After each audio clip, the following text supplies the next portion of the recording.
Hi, folks. Welcome to the Ivy Boys podcast presented by Rebecca Lewis of Coldwell Banker Gundecker. I am your host, Chipper Lewis, and as always, I am joined by my co-host, Joel Fry. Joel, how's it going, buddy? How do you think it's going, Oh, man? This horrible. we were a week ago. We were talking about the possibility after scoring, or not a week ago, but 2 weeks ago, the possibility of the Cubs making a run at the division because you have it set up for you right in front of you. 7 games of your in the last 2 weeks, week and a half of the season against the division leaders, and you absolutely fall apart against them.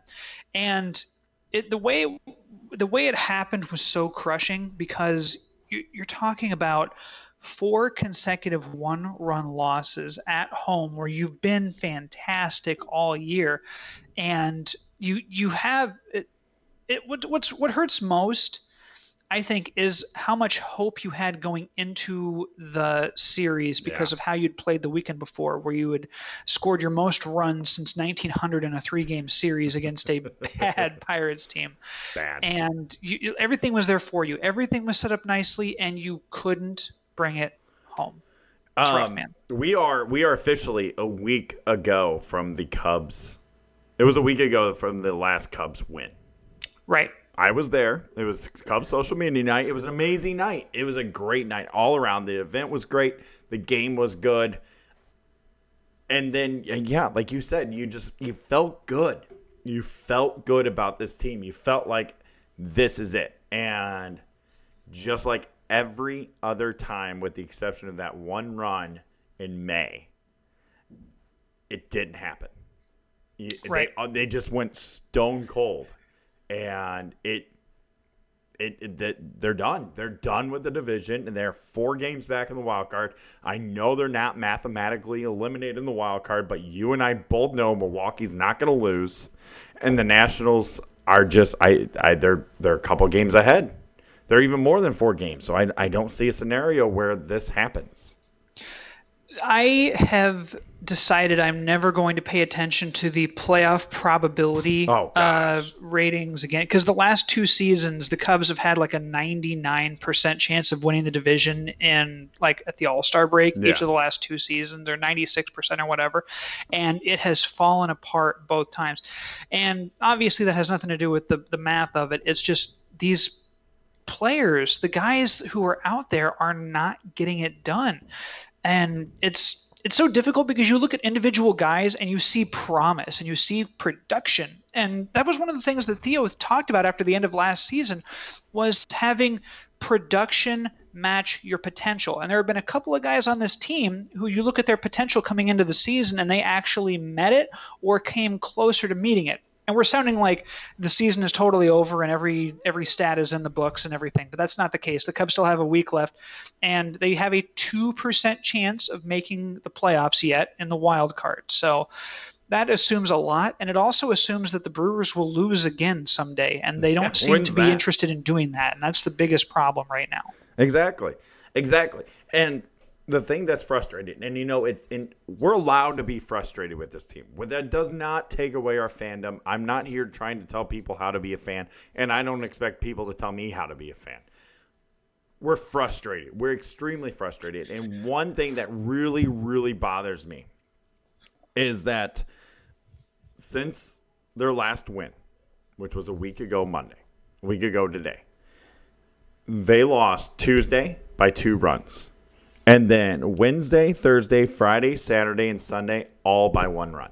Mm-hmm. You flip that around and the Cubs win all those games, you are tied for the division or 1 back. And we are having a completely different conversation right now. The moment where I lost hope is so bleak, but the moment when it hit me that this wasn't gonna end in a postseason appearance was Saturday when Kimbrel gave up 2 home runs on Yes. his first 2 pitches in the night. That was Yes. that was when it hit that this just wasn't our year. Yes. Took a while. Some people were there a lot earlier, but for me it was that second home run when I heard Pat Hughes talk like it sounded like a home run off the bat over the radio. I'm in the car. I hear that and I go, well, that's the season's over. You know, That was the moment. it's funny because Yadi's home run, the first one, that's not a home run if the wind's not blowing out. Okay. It's not. That's caught by Hayward, and that's one out. DeYoung's home run is a home run no matter what. All right, but so I tried to talk myself into that, saying like that mattered. Like I guess like I was trying to think that, okay, well, Yadi's only counted as half, maybe. I don't know where I was.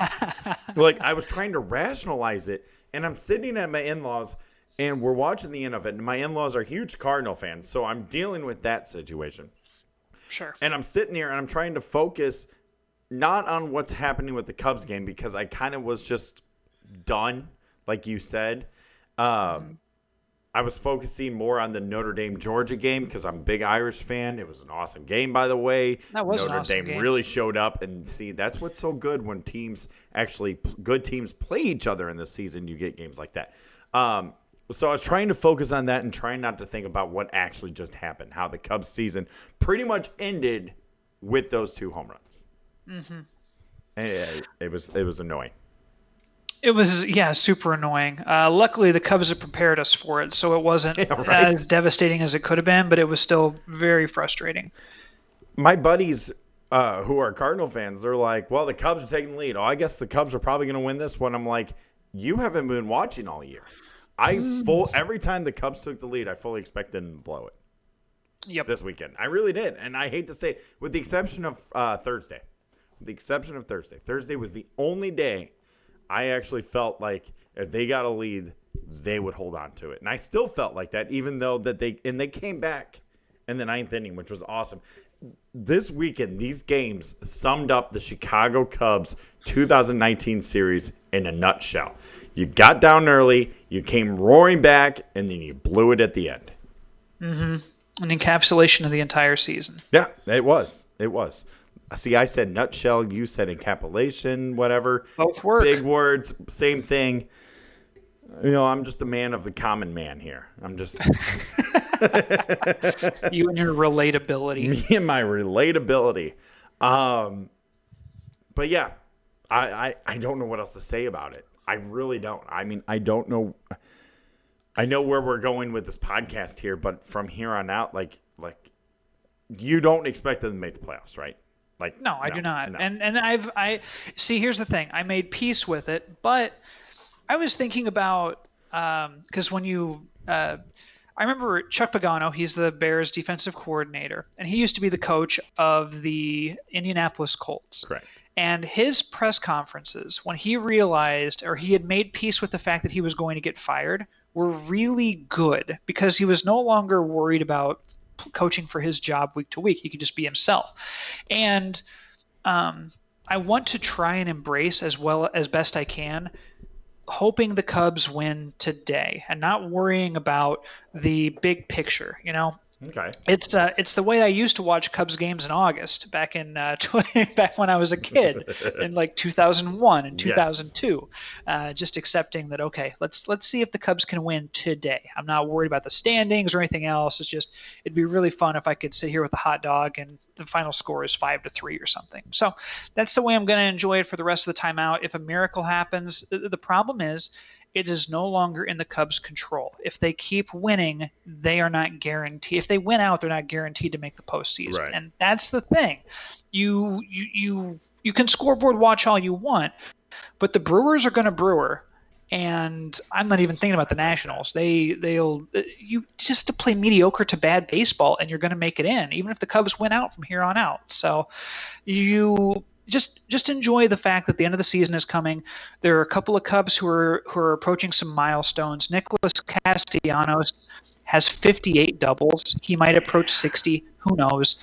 Yu Darvish has one more start this season, I think. Right now, he's fourth in the National League in strikeouts with 229. He has the best strikeout-to-walk ratio of his career. He is someone who you can be really excited about for 2020. He's a guy who could be a front-of-the-line starter the way he pitched in the second half of the season. He's the ace the Cubs are paying for now. And that's something that you can continue to watch. There are a lot of things you can be excited about. From a sheer, I love baseball, and I'm not so focused on the Cubs in the postseason, it can still be an enjoyable game for you. So, are you watching? Are you watching the game tomorrow? Yeah, I'll watch the game tomorrow. Okay. I haven't decided yet, and I guess that's the difference between you and me. Interesting. And this, it's just because I'm still so frustrated. I'm so disappointed. I'm not upset. And I guess that's just how it is. And that's just how you and I deal with it, the situation. You've come to peace with it. I'm getting there. I just don't know if I'm there yet. Tonight's football game might fix that. I might be like, okay, well, at least the Bears won. Notre Dame put up a good fight against a team they expected to get blown out by. And, okay, yeah, I'll watch. I just haven't decided yet. I'm not going to watch as intently as I usually do. I can tell you that if I watch.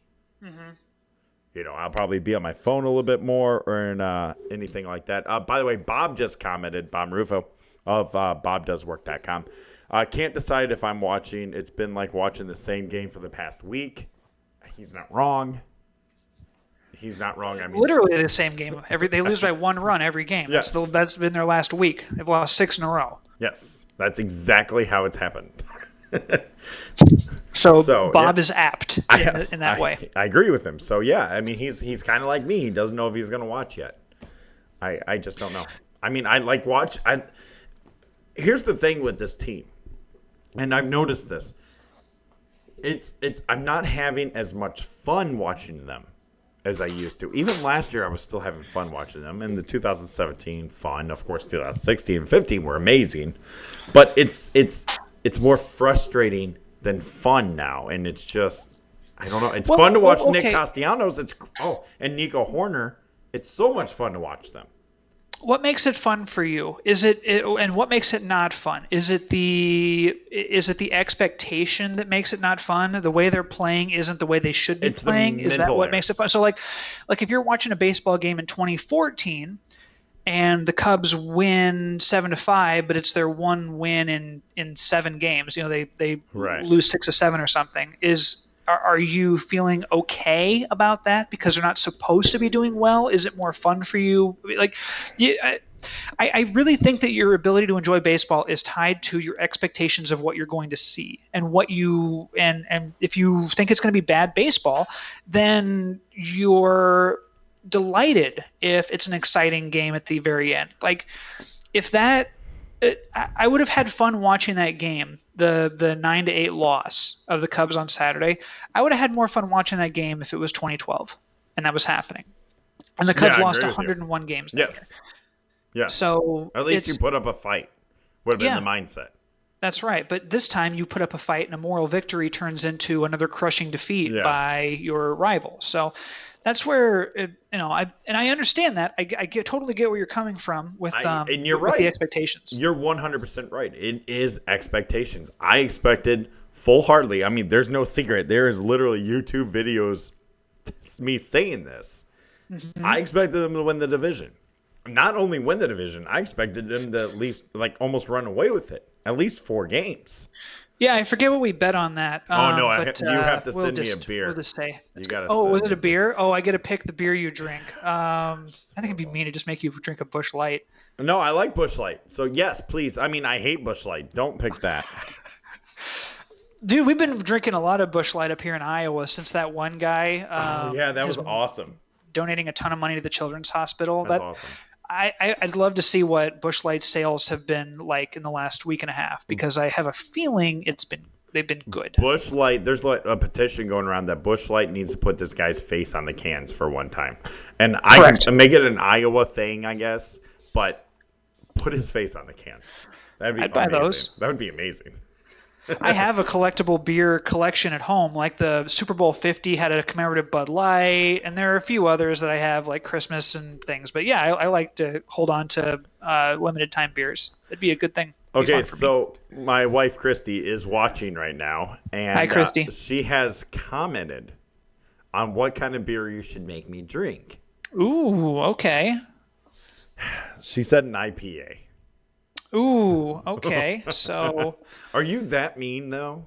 My least favorite beer. I like Goose Island, but their Green Line IPA is dog breath bad. It tastes so awful. So I don't know, man. I just kind of Would you I do want that to to. me?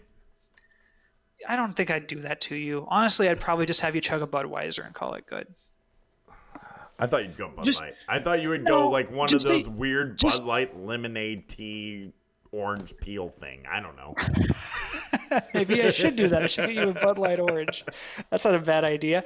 Um, yeah, I just want you to be mildly unpleasant. I don't That's want what you you to have to just do, yeah. want to throw up after you No, drink that'd it. be horrible live on the podcast. That'd be absolutely horrible. Yeah, yeah. All of a sudden you just see me go like this and just be Like gone. like I could make you puke, or I could just give you a general level of malaise. And I think the general level of malaise is at least more tolerable. Well, you'd get a reaction out of me besides throwing up. Right. Yeah. It, as long as after you finish it, you go, "Oh, that was unpleasant." That's all I got. That's That's all I that need you to do. matters. As long as it's funny reaction. Right. So that How was your beer chipper? I didn't care for It it. was Good. not good. All right. It wasn't Cool. good. So we can continue with this. the You're not going to bet vomit. was great. That should tell you right there. That segment right there should tell you how annoyed we are with the Cubs. Like we were done talking about them, about this season. We're done talking about this season, and that's exactly where we're going with the next segment. This is the Ivy Boys podcast presented by Rebecca Lewis of Coldwell Banker Gundecker, 314-369-9680, RebeccaSellsDreams.com. So let's go here. Let's talk about the offseason. There's going to be changes. I don't think it's going to be big changes, huge changes, a lot of changes as people are hoping or thinking. The meatballs are out. The Cubs meatball fans are out, Joel, and it's really kind of annoying. And before we jump into our actual predictions of what we see or what we'd like to see the Cubs do this offseason, let's do a little segment here. Okay. I want your biggest Dave Kaplan meatball take. Go. The Cubs need to trade a package of Javi Baez and Wilson Contreras for top line pitching, or they need to get rid of they've got to get rid of and dump some money. So you got to get rid of Anthony Rizzo because you can get production at first base. That's no problem. And you take that money and you get Garrett Cole. Wow. That was good. That was good. I like that. Mine was a little bit more simpler, and I think he's going to echo more of what some of the other meatball fans are. You have to trade Chris Bryant. He's gone. Yeah. He needs to be gone. He's too soft. He doesn't produce in the clutch, which, again, that's such a weird. Yep. You can't. There's no clutch. There's no clutch, okay? We've had this discussion. There's no clutch.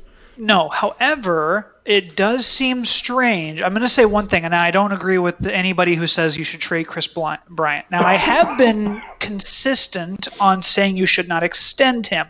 They are Yes, very you have. different things. He does seem, and the Cubs as a whole, the Cubs were really bad with runners in scoring position this year for much of the season. It was jarring to see. Chris Bryant was so consistent this year at home, away. First half of the season, he had a little bit of a dip in the second half of the season, but he was playing hurt in a lot of that time. You know, take away his cortisone shot period. After that, he had a rough August when he was playing hurt. The guy is a gamer. He's a really tough guy. He played he had 543 at-bats this season. 3.5 wins is really hard to come by. Do people realize how good that you have to be to get 3.5 wins? No, I don't think they do. The meatballs don't. That's so hard to do. He's one of the best players in baseball. He is an elite superstar caliber player. He, through his first 3 seasons, had 6 wins or more each year. He had 3.5 this year in 147 games, assuming he doesn't play again, which I think that's safe to assume. Yeah. He is an offensive star. He had his best season since 2017, and in a lot of ways, he had a 100% all-star caliber player. Yeah. Yeah, and you know what's funny? I love this. I love this from the meatballs. And it's Well, I don't like Chris Bryant. I don't think he's good, but man, he'll get us 3 top 100 prospects easily. Okay. Okay, if your player's not good, if you don't think he's good, what makes you think that other teams think he's good? That's like at saying let's trade Almora and Happ and Bodie and see if we can't get Zach Greinke or Justin Verlander or somebody like that. How Or many Aaron guys Judge. on the Cubs? How many guys on the Cubs going into next season can you pencil in certain numbers for? Like, you don't even have to think about it. You know they're going to produce this, this, and this if they are healthy. I can think of 2, maybe 3 on the offensive side and 1 on the pitching side. That's it. If they're healthy, Yeah. I think we're seeing the real Wilson Contreras. Ooh, I know did you not disagree with pick that. him, I know you did. but okay. I think Rizzo and Bryant are guarantees. We know who they are. Those are 2 of them. I want to say Baez, but I'm iffy on it. Okay, so we disagree on Contreras, and we are on the exact same page with Baez, Bryant, and Rizzo, which is so weird that we're not there with Javi Baez. He showed it for most of this season that he was every bit the player he was in 2018. He tapered off a little bit. At the end of the year, Javi hit, man, still good. He was still really good this year, and he looks like he's going to come back. But I feel like he was pressing more, and that's where it came from because his strikeouts picked up a little bit more. He was, but he's still going to – if he comes back, the Cubs have 6 games left this season. There is a reasonable shot he is going to hit his 30th home run. He's at 29 right now. He probably will hit a home run over the next 6 games. His OPS is down a little bit. His batting average is down a little bit. But overall, I mean, he played fewer games this year because he got hurt. He's 90% the player he was last year. That's really good. It is. 95% the player he was last year. Okay, so is this the real Kyle Schwarber? Is this Kyle Schwarber? Is this who he is? This guy right here, right now. 40 home runs, almost 100 RBIs, but a 240 average, but a non-base percentage of 320 something. Is this who he is? I think so, but you can ask the real question. The real question is Kyle Schwarber the guy he's been since August 1st? Ooh, there you go. That Kyle Schwarber is hitting 285, and over 162 games, he would be at exactly 50 home runs. If that's the guy you're getting, you have something very special. You do. Look at what he has. His numbers in September, he has hit 324 with an OPS over 1,000. He went from being Adam Dunn to being I'm having a hard time thinking of a great comp for that. I mean, I know, Babe Ruth. He has been Babe Ruth since August 1st. That's crazy. He's not gonna hit 324 for a full season. Although if he does, you heard it here first. I'm calling it. Do I think he can be a 270 hitter for a full season? Yeah, kind of. If he maintains his current approach.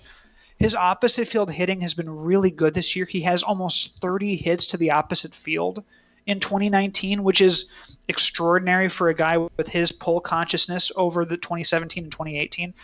He has sort of remade himself as a hitter into the hitter the Cubs thought they were getting when they drafted him. Yeah. So Kyle Schwarber is going to stay a Cub. He will be a Cub in 2020. I agree with you. I 100% agree with you. I do have a question for one of our commenters, my wife again. She loves Kyle Schwarber.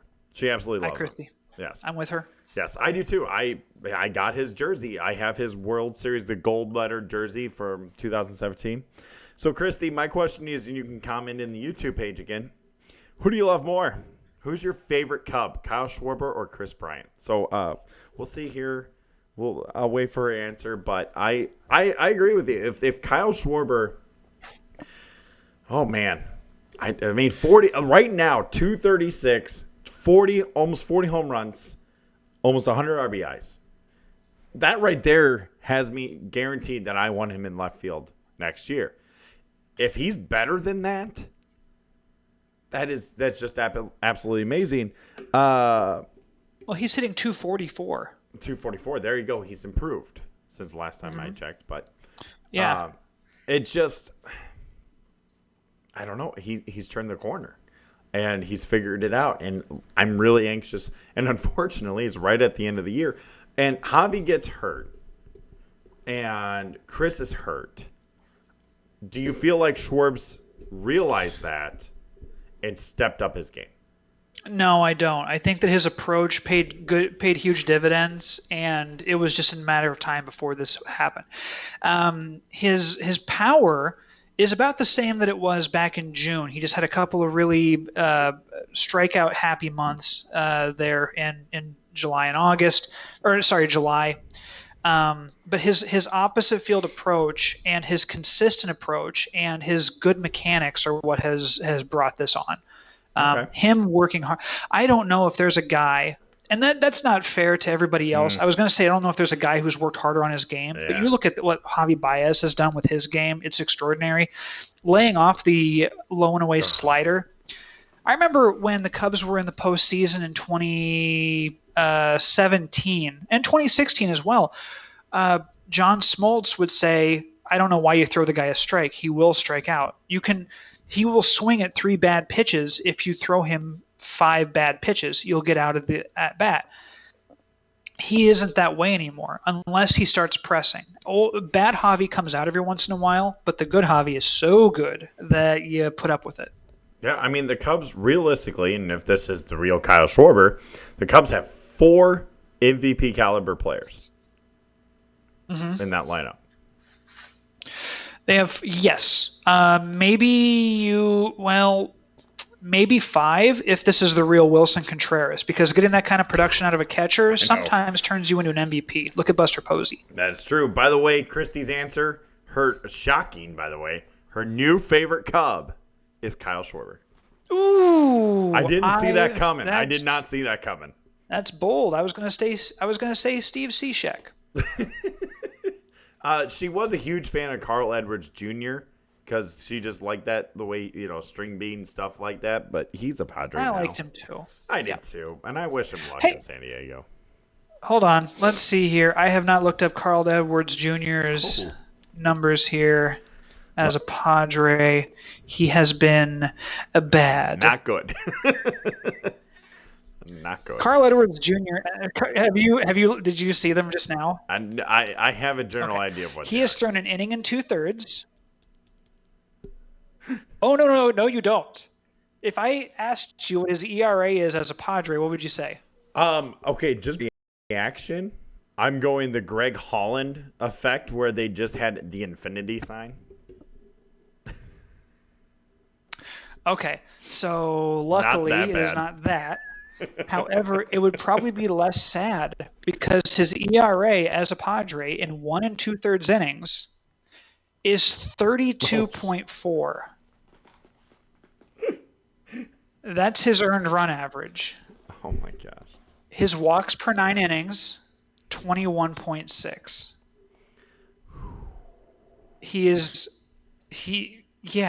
So, I mean, are we surprised? Carl's 27, and I don't know how much longer he stays in baseball. Are we surprised? I mean, he was supposed to be a starter. When the Cubs traded for him, he was a starter. And then that didn't work. And so they moved him to reliever, and hopefully that worked, and then he lost his command. He can't control his ERA in 2018 was 2.60. Like, he was great in 2018, and he almost seemed like a whipping boy for a lot of people because his walks are so high. I don't know what happened. Understandably, that's something you just can't have. But he had a good ERA. He had a bad WHIP, 1.3, and he never got hit. And Carlos Marmol, essentially. Oh yeah, good comp. But all right. He's fallen apart. All right, so let's start here. This is a Ivy Boys podcast presented by Rebecca Lewis of Coldwell Banker Gundecker, 314-369-9680, or RebeccaSellsDreams.com. All right, let's go down this road. You ready for this? I'm going to ask you a series of questions of who is going to be a Cub going into next year. Cool. We're going this route. All right. First thing first. I mean, the big question on every Cubs mind, every Cubs fan mind, and everybody in Major League Baseball. Is Joe Maddon the Cubs manager Done. next season. No, he's toast. Okay. Give me an idea of somebody who you think will fit perfectly with this team. David Ross would fit perfectly. I don't know if he's manager material. I say somebody who's currently on the staff, like Mark Loretta, would be the guy. But if it was up to me, I would say David Ross. And again, I don't know if he's a good man. I don't know if he'd be capable of being a good manager. Right. I have not heard much Joe Girardi buzz, but I wouldn't hate it. But I think Mark Loretta is your leader in the clubhouse, literally in the clubhouse. I have a dark horse that literally nobody's talking about it. I have no idea if this guy. Maybe I'll tweet him. Maybe I'll ask him because I know we have had a connection with this guy before. I have no idea if he's even interested in managing. He's with the organization right now, John Baker. That's interesting. I would be shocked as well. Yeah, I think he could be a dark horse candidate if he's interested. He's with the organization now as a mental health coordinator. And he knows these players. He knows his team.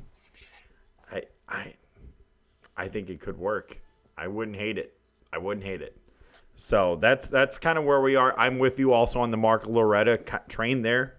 I think it's a good fit. I really do. Boy, if the Nationals hadn't made the playoffs, Dave Martinez may have been available. Yeah, but do you want him back? I mean, honestly, I don't know. It's maybe, I guess. I guess maybe. But it's interesting that we're picking rookies. Like, we're picking guys who really haven't managed before. When there's guys like, I know Dusty Baker's not coming back to the Cubs. I understand that. I get that. But Joe Girardi is sitting out there, and it's like, no, you really don't hear it. It's the ways of the Alex Coras, the Aaron Boones, and the Dave Roberts. Guys who've never managed before joining a team, and it's worked. That's where I feel like this is going to go. And, I mean, here's the thing. Any guy who comes in and manages this ball club is going to get the benefit of potentially a dead cat bounce with this team. Yeah. The Cubs right now, 10th in the major leagues in runs scored. Not the National League, 10th in the major leagues in runs scored. And they are 6th in the major leagues in ERA. Why are they bad?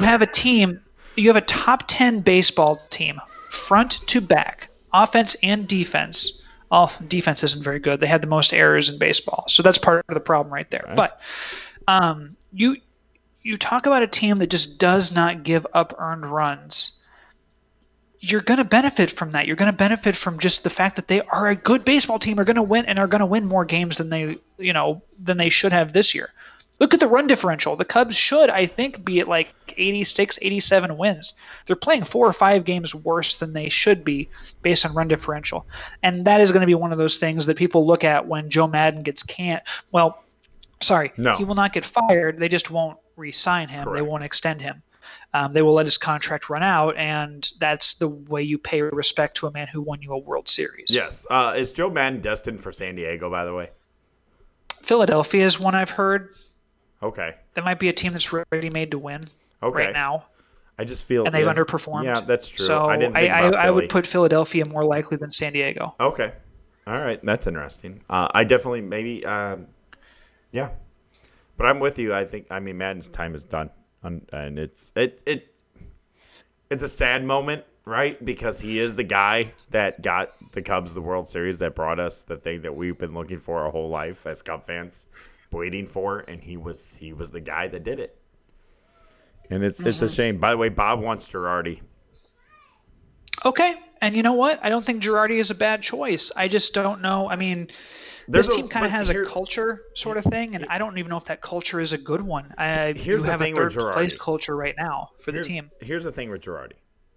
There is a reason he's not with the New York Yankees. Mm-hmm. There's absolutely a reason, and we don't know what that is. We have no idea what it is because we're not there in the clubhouse. We weren't there when Girardi was manager, but there is a reason Joe Girardi is still not managing the Yankees. It's not like the Yankees are bad. Well, what I've heard is that he wasn't embracing new age thinking and analytical baseball the way that they wanted him to. Maybe now that he's radio.com, something like that. He might be more open to that now after seeing the way it has changed the game and the way that teams who embrace that kind of thing do better. Okay. Maybe with the exception of the Cubs, I don't know. It's hard. All right. Okay, here's another. Okay, let's move on to the players. All right. Obviously, I'm not going to ask you about Lucroy. By the way, I think Tommy Hotovy is back. Yes, I do too. I think he did a good job. I think he really did a good job with Yu Darvish. I think he got hurt badly by how many blown saves there were. But if you look at the totality of the team, they were a better pitching staff. They were putting than Randy a lot Rosario of people out give there. them credit for. They were putting Randy Rosario out there in the beginning of the year. I don't blame Tommy at all. And they were putting Craig Kimbrell out there at the end of the year, and he pitched like garbage. He pitched like Randy Rosario. Out of these players that I'm about to name you, tell me who's coming back? Zobrist, Castellanos, Cishek, Kinsler.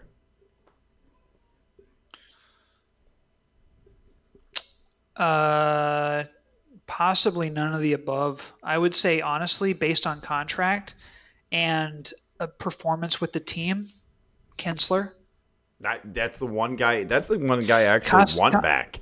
Is Kinsler. I want Kinsler back. So I feel like you can get him for a 2-year deal that's not that expensive. To go along with Kimbrel and the two Wicks. He's been he was very bad last year. Go on. He looked like one of those guys that was going to be a big bust last year, and somebody you had to hide in the bullpen in 2019, and he ended up being a valuable asset. So yeah, I'm good with him coming back. Why not Nick Castellanos? Too expensive. Too expensive. What's your mindset? If he's a $20 million a year guy, my mindset is you can get someone with close to that potential ability, or you can find value somewhere. I mean, get your talent acquisition department on it and find somebody. If you get Nicholas Castellanos, I think that is an admission that you don't think you can find a guy somewhere. That's like, you look at some of the acquisitions the Cubs have made in the last few years. Daniel Descalso, big disaster. There have been a couple other guys who just didn't work out. Castellanos is one of those where maybe a bird in the hand mentality keeps him, where you've already got this guy, you know that he can hit in Wrigley Field. You're going to overpay for him, but I don't think you should overpay for him. I don't think he comes back. Here's the thing that people have to remember is Nick Castellanos' agent is Scott Boras. Yes, and I think you're getting the best possible version of Nick Castellanos. I don't think he does this if he comes back next year. I think he hits 270 with fine power, maybe 20 home runs again next year, but I don't think you get the spark. He's a little bit better than he was in Detroit. Is what you're saying. He's a lot better. Oh. I thought you meant right now. Yeah, next year you get a slightly better version of Nick Castellanos. And he is, let's see here. He's in his 7th Major League season now. He's not that old. He's 20. He'll be 28 next year. Okay. So that part's kind of appealing. Depending on what you can get, if you get him a 3-year deal, then yeah. But here's the thing, $20 million. So I roughly said the Cubs are going to have about $50 million, probably a little bit under that, to spend in the offseason to get back to the budget that they're at now. Now, granted, that was without picking up the option of Jose Quintana. Uh-huh. That's where I came up with that number. If they don't pick up Quintana, where do they go with the rotation? If they don't pick up Quintana? What if they don't pick up? I mean, we're talking $11 million. What if then I think you don't go after Castellanos. You go after Garrett Cole. Okay. So you're saying, so would you rather have Nick Castellanos and no Garrett Cole, or Garrett Cole and no Nick Castellanos? Garrett Cole and no Nick Castellanos. I agree with you. Put him at the top of your rotation. If Yu Darvish is your number 2, and then you've got Kyle Hendricks. You've got Hendricks as your number 3. John Lester as your 5, and find a 4 somewhere. Or I mean, you have Alec Mills, who's kind of showed that he deserves a shot to be in the rotation next year. You have Alzolay. You also have Tyler Chatwood, you might have And something with him. you What if also he's your have 5? Dwayne Underwood Jr. Yeah, You I'm hearing a lot literally of have bullpen guys. What if you have Tyler Chatwood? What if Chatwood's great now? you have I'm 5 serious. guys that can easily compete for a 5th spot in that rotation. Easily.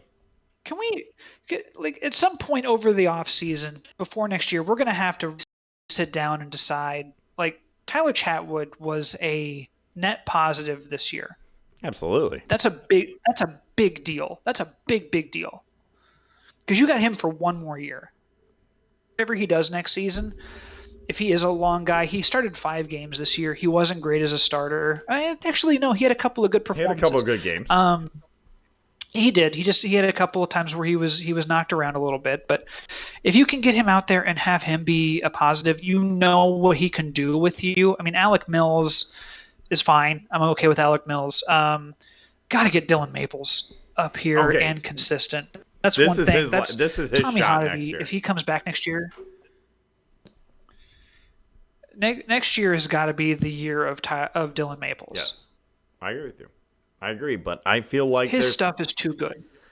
I'm on the bandwagon of a Garrett Cole, maybe even a Madison Bumgarner, because Darvish could be your number 1.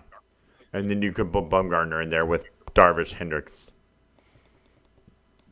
I'm with you on that. I don't love the I don't love the Bumgarner thing. I think that his best days are behind him. Meanwhile, Garrett Cole found something in Houston, and if he can hold on to it, I mean, you're talking about a guy who is going to command $30 to $35 million as a 29-year-old pitcher. You know who else was great at 29 was Jake Arrieta. And if you can get Jake Arrieta out of Garrett Cole, then super. Okay, do you pick up the option to I David think that's Phelps? what you have. I think you have a Jake Arrieta type guy. Do you pick up David that? Phelps' option?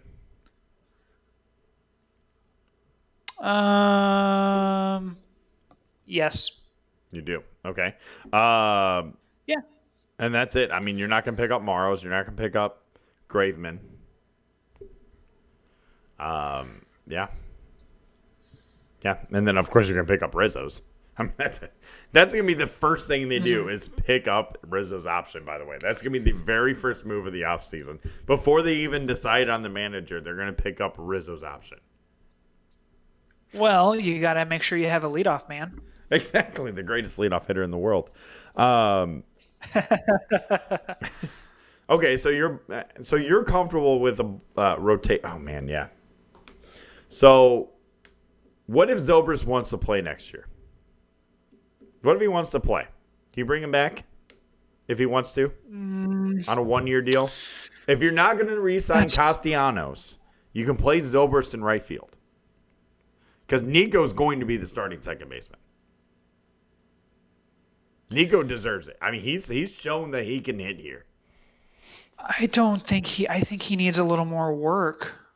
I don't know. I kind of disagree with that. I think Nico comes out of spring training as a starting second baseman, which then you can put Zobrist in right field if you bring him back on a 1-year deal if he wants to. Then you can figure out your right field after that. I think Nico goes down to Iowa for a little bit. Okay.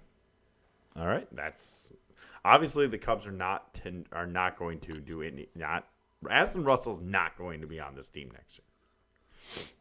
I don't think he is. I don't think so. And it honestly, it has nothing to do with his off-field stuff.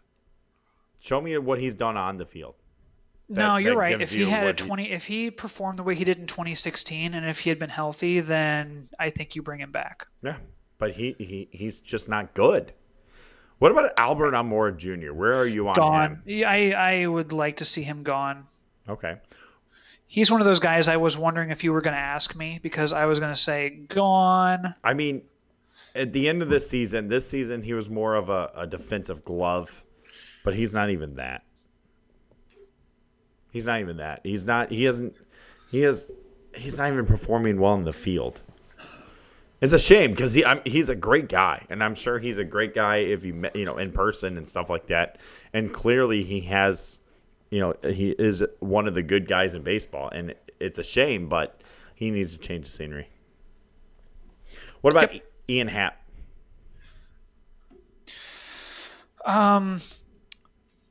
That's a great question. I think he comes back. I think he's more valuable to you than he is to another team.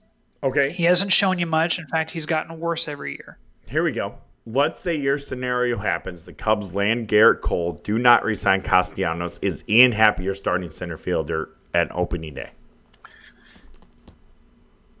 I could see that. He's got more upside than Almora does at this point. He's only 24 this year. He'll be a 25-year-old starting center fielder, a guy who hit 24 home runs as a rookie. If you can get him to reclaim that, if he can be an 800, 850 OPS guy again, yeah, I'm there. Okay. I don't hate it. I'm there with him being your center fielder. I do not fielder. hate it. I don't hate trying to figure that out. Who's your leadoff hitter then? In that scenario? It's going to depend on the manager, but maybe Rizzo, honestly. Okay. What if Nico does open up, come out of the camp as a second baseman? Is he your leadoff hitter? Then probably Nico. Yeah, probably Nico, just to give him a shot. I mean, he seems to be kind of sneaky quick, and he's played a fine shortstop. So defensively, I don't worry about him. I think there's something there. If he's your opening day center field or second baseman, then he can be your leadoff guy. He's the complete opposite of Almora. He's sneaky fast, and Almora is sneaky slow. Right. Nico's come down to earth a little bit. He is starting to hit. I mean, he's hitting 281 now. So, I mean, he's so young. The guy is right. He's a kid. So, but over his last 7 days, he's batting 179. So there is a little bit of teams figuring him out.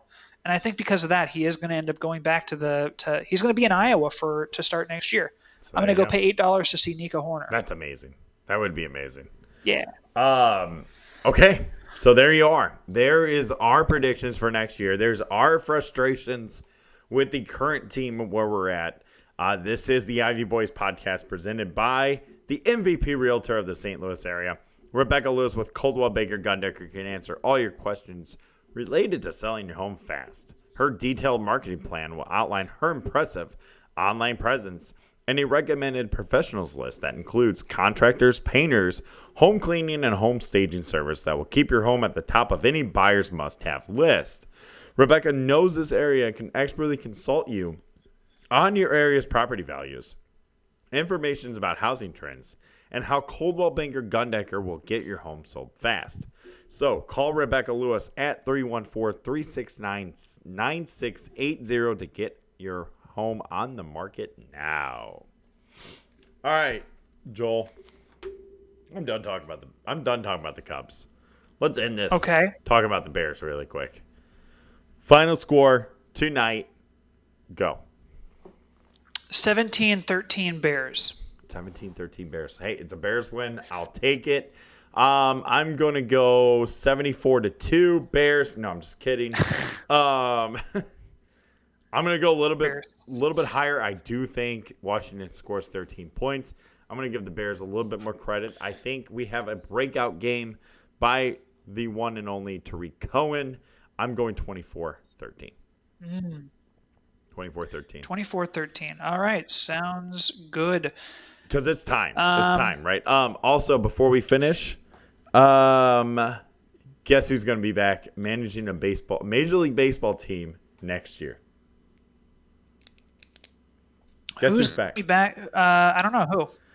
The one and only Mike Matheny is going to be the manager of the Kansas City Royals next year. Oh, man. Because they want to win now, damn it. Jeez, that's right. He's going to – so you get rid of Ned Yost and you bring in Mike Matheny. Mike Matheny. I mean, clearly he came in before the season as a special assistant or whatever you wanted to call it. So you clearly knew that this was coming. You knew – the Royals knew Ned Yost was going to retire. Ned didn't want the Bruce Bochy fanfare or anything like that, so he announced it yesterday. And now Mike Matheny – was it yesterday? No, it was this morning. And now Mike Matheny is going to be named manager of the Kansas City Royals. What are you doing, right Royals? Now that if he had announced at the beginning of the season, I don't think anybody is giving Ned Yost the Bruce Bochy treatment. There's a very big difference between the two. Although winning one World Series with the Royals is about as hard as winning 3 with the Giants, in all honesty. Yes, it is. So I get that. And apparently winning one with the Cubs. Right. Yeah.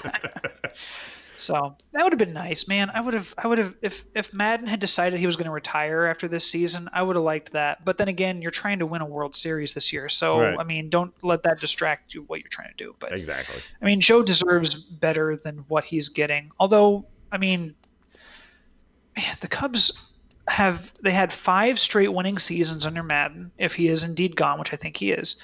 The Cubs, look, I don't think they'd go winless the rest of the year. I think they win 85 games. 85 and 77 this year.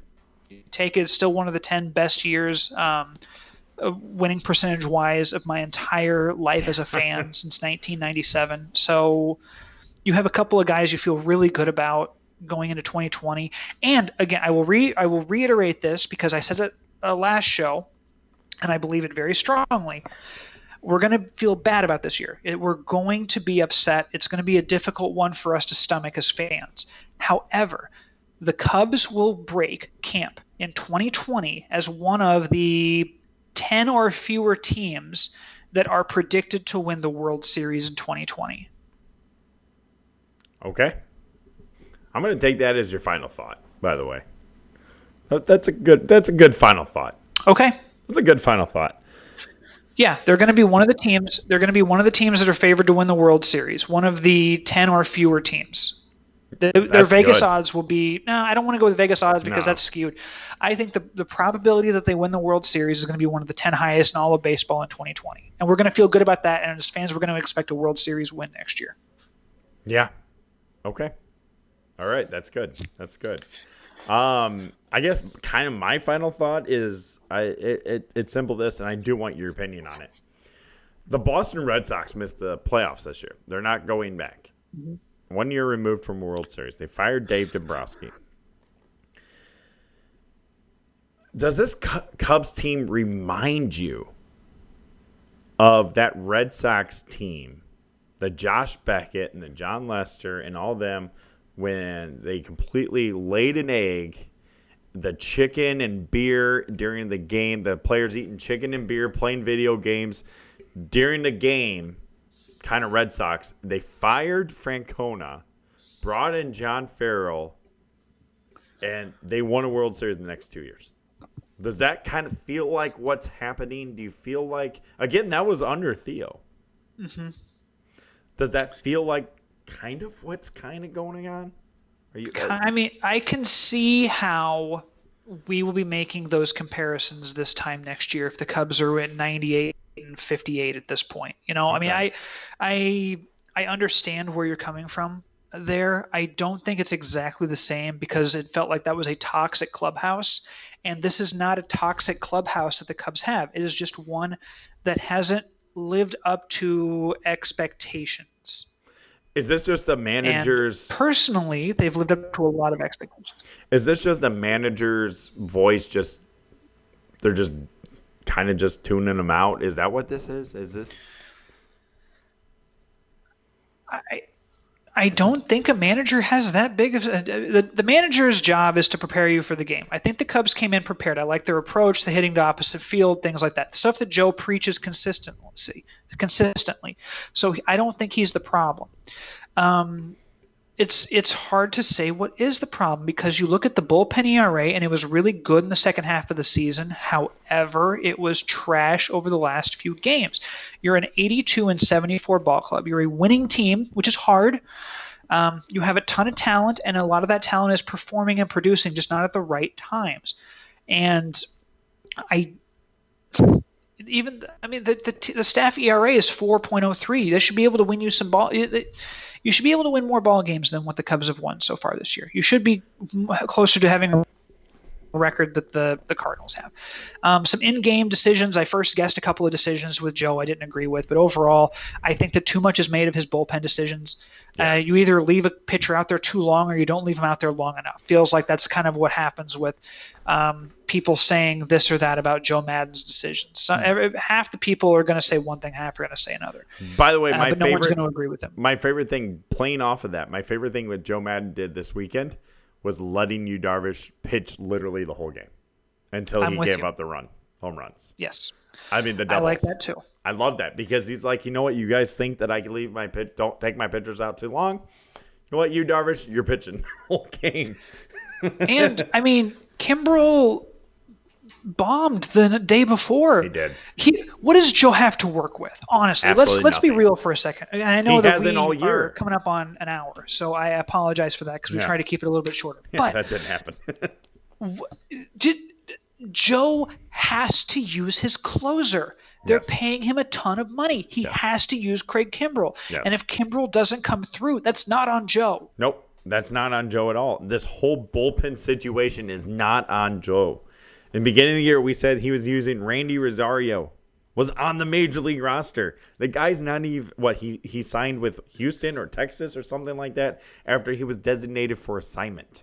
I think Texas. I don't think Houston Texas. wanted him. I think that's more of a Texas thing. Yeah, I think so.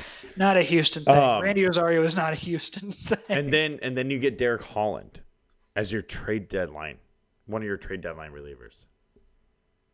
And then a coming back David Phelps. You don't get a lockdown reliever to complement what you thought Craig Kimbrel was this year. And which, by the way, the last thing, and we do have to wrap this up. Mm-hmm. The last thing I want to say, this is not the Craig Kimbrel that I think we're going to see next year. I agree. Craig Kimbrel is going to have a normal offseason. He's going to go into spring training. And I think Craig Kimbrel is going to be just fine these last 2 years of his contract. I think he'll be just fine. So, yeah, we got to wrap this up, Joel. This is the Ivy Boys podcast presented by Rebecca Lissoff, Coldwell Baker Gundecker, 314-369-9680. Joel, I know I told you, I gave you your final thought earlier. Do you have anything else to say?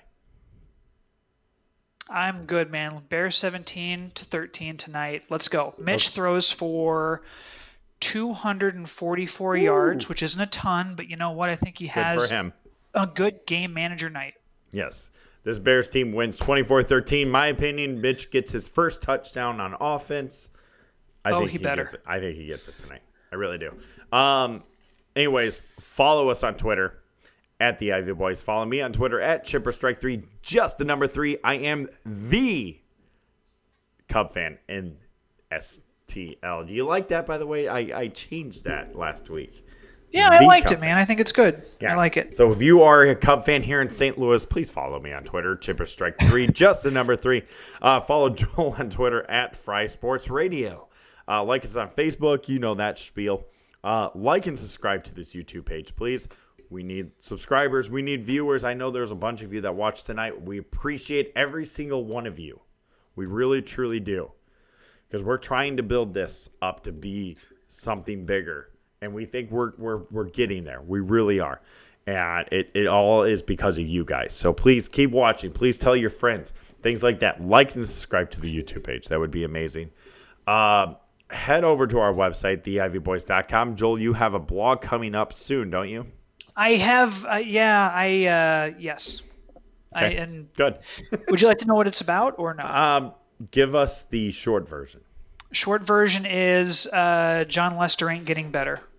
Okay. Ooh. Okay. I'm anxious to read that. We'll talk about that next week. So there you go. There's your tease for next week. We'll break down Joel's blog and talk about the rest of this despicable season, frustrating season next week here on the Ivy Boys podcast. Don't know what day that is, but we'll announce it on Twitter and Facebook. So make sure you're following on Twitter and Facebook. Go to our website, check out Joel's blogs there. I have one up, not recent, but it's there. Scroll all the way down. You know the drill. Bob Marufo of BobDoesWork.com. Bob Marufo does all our logos and everything like that. So if you need anything done, logo-wise, website-wise, Bob Marufo of BobDoesWork.com. is the way to go. We will always recommend him. He does amazing work for us. Him and his buddy Vince literally did this YouTube page that you're looking at right now. He did it. They do awesome work. So we recommend them 100% of the time. So check them out. That's bobdoeswork.com. That's it for us, folks.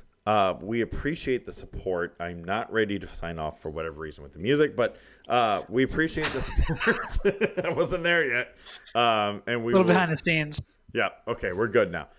Thanks for watching, folks. We appreciate the support, and we will see you next episode.